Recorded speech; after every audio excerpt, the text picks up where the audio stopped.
ہمارے والد محترم کسی وجہ سے ان کے پاس ایک پیسے حساب سے آ گئے.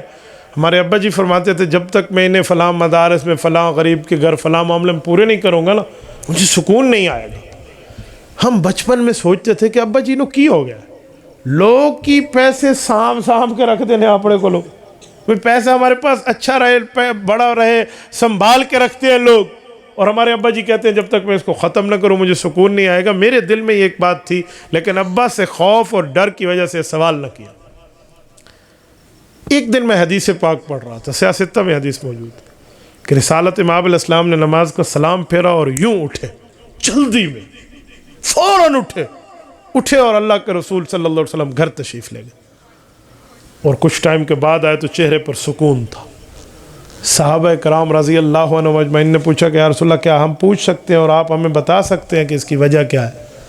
تو فرمایا جی ہاں, میرے پاس کوئی صدقہ کسی نے دیا بھئی اللہ کے نام پہ دے دو, یا اس طرح کی کوئی بات تھی. ایک سونے کی ڈلیا آ کر دی, قبر, سونے کی سل جسے آپ اور ہم کہہ دیں, سونے کی اینٹ, یہ آ کر دی. تو میں بھول گیا کہ اسے نماز سے پہلے کسی غریب تک پہنچا دو. اتنے میں نماز کے وقت ہو گیا تو مجھے آنا پڑا. نماز کے آخر میں جب مجھے یاد ہے تو میں فوراً گیا, اسے جا کر میں نے اللہ کے راستے میں ان کے غرباء کے حق تک پہنچایا. پھر میں پرسکون ہوا کہ شکر ہے میرے مولا مجھے اس سے پہلے موت نہیں آ گئی کہ میرے پاس یہ مال میرے سر پر موجود تھا. تو جب میں نے یہ حدیث پڑھی نا تو یقین مانے ایک بار تو ہماری چیخ نکل گئی کہ ہم پوری زندگی ابا کو کوس رہے تھے کہ ابا جی تو یہ کہتا تھا, اور اب یہ.